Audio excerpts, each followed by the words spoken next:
A great event in the West has come to an end. Bunnings Trade, Perth SuperNight.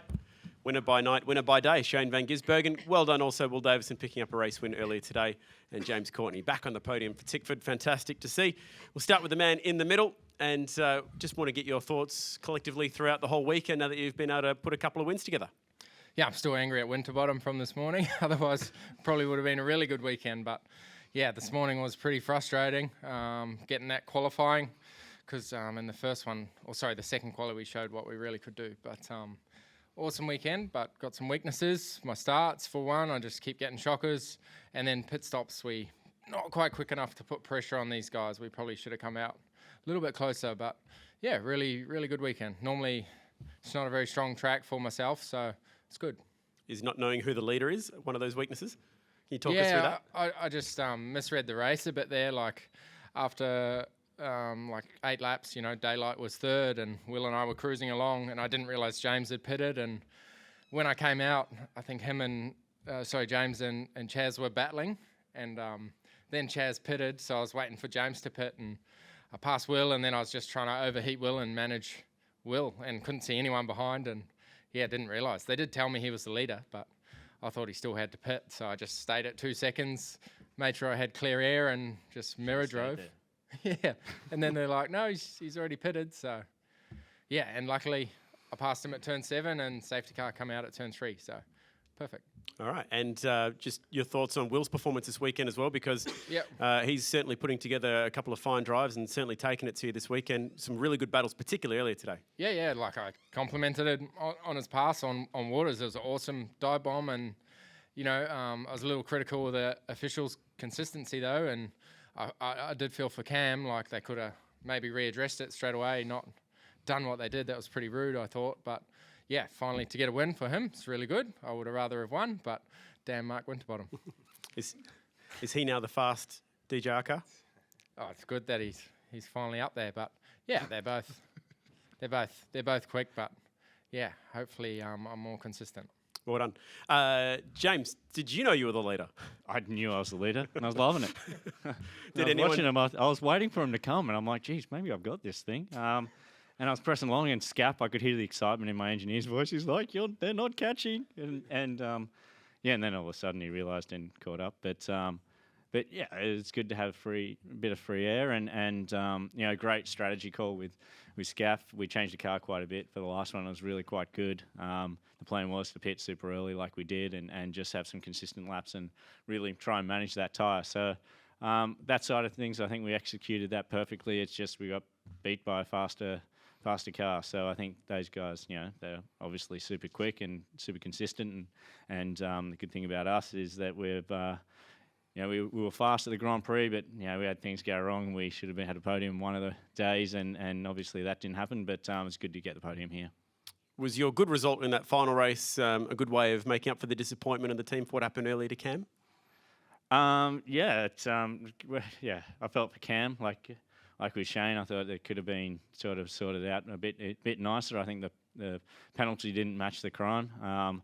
But in the end, it is what it is, and we go racing. So, to be honest, that's the last thing I was thinking about Cam's result when I was trying to keep these lads behind me. But it was good. It was good that we were there legitimately on speed and strategy, and it wasn't sort of, we didn't get this podium out of these guys running into each other and us wobbling around and just picking up the pieces. So, that's confidence boosting for us as a team. And going into Winton, it's also our cars being quite competitive at, a few different styles of circuits as well. It's not just good at one and then last at the next one. So it's nice with that consistency. Good to have you at the press conference, mate. Welcome back. Thank you. Will, congratulations. Great to see you back on the top step of a podium today. Just your thoughts on getting that first win back with this team that you have such a fantastic history with. Yeah, no, it is. It is cool. It's one of those things, expectations we're creeping up. I mean, last year we were, in the mix a lot, a few missed opportunities. One of those things you don't want to get fixated on, everyone asking every weekend. It starts to just get on your nerves. But yeah, as I said, we'll win when we deserve to, and we'll just keep putting ourselves in good position. So, end of the day, just focusing on the work we're doing, focusing on myself, trying to be better. In a really tough field at the moment, up against a lot of fast guys and cars. So really nice to just sleep well tonight. I definitely relief's more the word. Now we just get on with the job, which is what we're going to do is do more of it. It's a good feeling, to be honest. Do it here in Perth. I do love racing here in Perth. The two fellas to your left said that maybe Cam's penalty was a little too harsh, costing him the win. I imagine you disagree. No, I think they more probably meant the 5 seconds and the safety car probably killed him of a result. But no, I mean, it was a black and white. I mean, it's back in the day, we all used to do that. Someone passes you just get off the brakes and run the extra speed in, and you could run around the back of the curb, which isn't classified as a racetrack. As we all know, in qualifying, you can't start a lap there or finish one. So it was good racing. I saw when he cleared the brake and sort of turned in with big speed. I knew what he was trying to do. You would try, but the rule was pretty clear here a few years ago, I think, that you can't do that. So anyway, it was good racing. It was weird. You don't want to cross the line in second spot, but I feel like I put a good aggressive move on and deserved the position. Yeah, I just want to quickly ask you about the move. That's some good old school Will Davison aggression on that one. Were you pretty happy with the way you executed the move? Yeah, I mean, not old school. A few people said that, but no, you get an opportunity, and I think everyone's good out there. It's hard to pass now, but anyone gets half a sniff, and everyone will take the opportunity. You're always juggling up risk versus reward, particularly when you're, in the championship position we are. But it was a good race. I knew side tyres, is pretty tricky under brakes. Cam was on an out lap, and I got a good run on him up the hill, and thought, right, let's go. We'll just have a lunch. So it was good fun. All right, well done. We've got a microphone, and we've got some questions.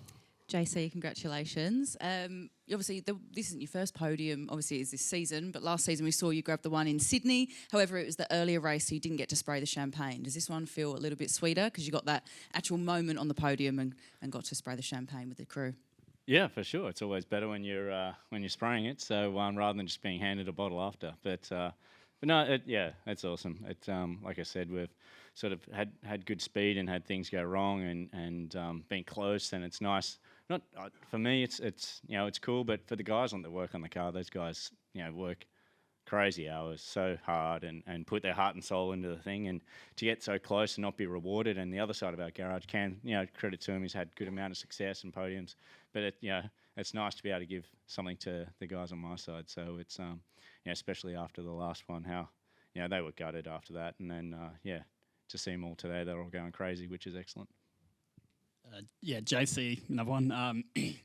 Last year, I guess Cam was really, a lot of the time, fighting a solo war, for Tickford. This year, it's really been the two of you up there. I feel like you're a lot closer to Cam. Anything in particular that's sort of clicked, I guess, in terms of, Yeah, I think we had an engineer change, we've had a car change as well.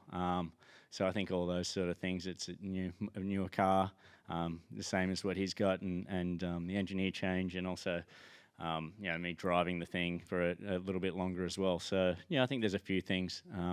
As a team, I think we're sort of lifting as well, trying to get that consistency, and I think we are achieving it. We're still nowhere near what these guys are able to achieve, but at the moment we have to be the best of the rest and keep chipping away, and hopefully we can get to be able to challenge these guys on more of a regular basis. Will, I guess, do you hope this opens the floodgates? That you'd been second something like 11 times since that last win. I guess hopefully this is the one that kind of gets you going, and many more times on the top step this year. Oh yeah, I'd love to think so, but it's I don't know what to say to that. They say success breeds success, doesn't it? But we'll just keep doing what we're doing. It is. It's nice to not have to answer that question anymore. I'd like to think so. I think naturally this year with the team, second year, continuity is a big thing. And Rich and I are working really well together. We're starting to, make positive changes throughout the weekend. Really starting to understand each other. And we've got a really fast car and in qualifying all the time. And even that race then, we were much stronger at the start of the race than I'd been. We made some changes. And it was really encouraging. Although I'm here third now, there's still a lot of real positives to take out of that last race. A few things didn't roll our way, but it was still a lot of positives out of the weekend. And has there been, I guess, I don't know, maybe some other people in the room would agree with me, it looks like there's been more of a elbows out sort of approach the last couple of rounds. Is that like something deliberate? Like, I mean, obviously, the move on Cam, but even when Shane got by you were really pressuring him again for the next few laps. Has that sort of been a deliberate sort of change, or is it sort of just... No, not really. Hey, you he's an want to win. aggressive sort of fella. Oh, yeah. That's right. It's coming out. No. Get into it, Will. Yeah, getting aggressive. No. But you're in a position to win. You want to win. So if you've got grip and you've got an opportunity, you always do this sort of stuff. So no, I think I've just got a fast car and I'm in good positions. Just on that a little bit, Will, like you sort of mentioned talking about the relief and sort of getting the monkey off the back and whatever. Do you think it was having any effect on your racing at all, or was that just outside noise? No, I don't think so. No, not at all. No. Shane, you said that you're still a bit angry with Winterbottom. You're going to take out with him after the race? Nah, he sent me a text, which was nice, but I understand his position, but yeah, we all voiced our concerns I did in the driver's briefing about the process of things, but we could have gone in the middle of the session and got a clear run, which is what we did in the third one, so a few ways to look at it, but pretty gutting. Like, he saw us coming, he blocked Brock and then went back, and then he came back and blocked me, so that was a bit weird because all the other guys went to the inside, but it is what it is. It just made that race a bit tougher.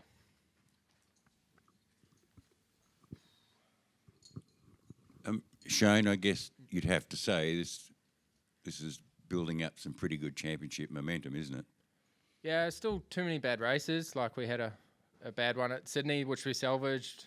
Melbourne, we made an error, and then that race, race 2, we were average. So, yeah, there's a few.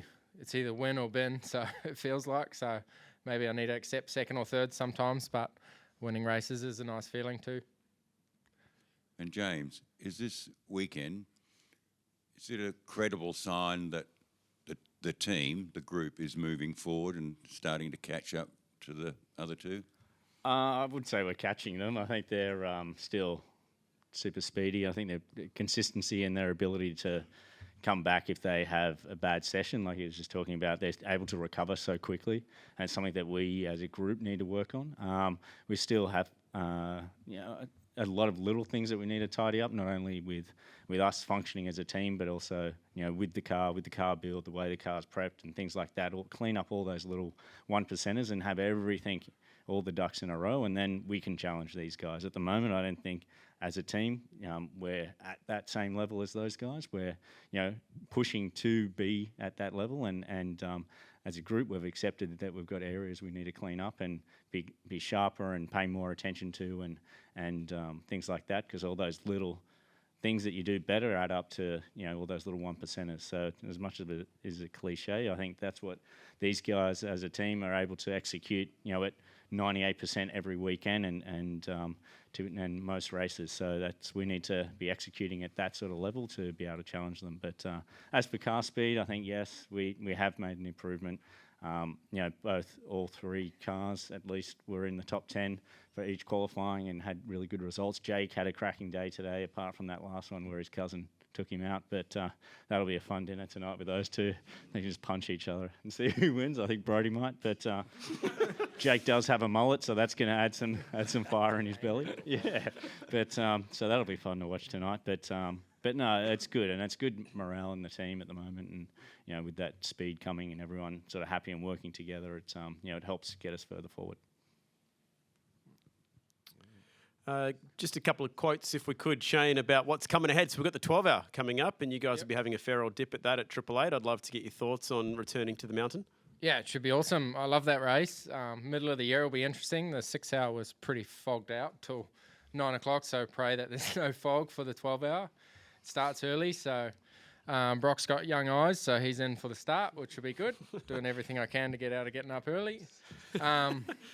But I'm excited for Prince Jeffrey. Like, it's he'd been working really hard the last few years, and this is his first endurance race, and the effort he puts in with his training, and did some testing in Sepang last week. It's going to be a pretty proud moment to see him race in such a big race. So stoked to be a co-driver of his and see how we get on.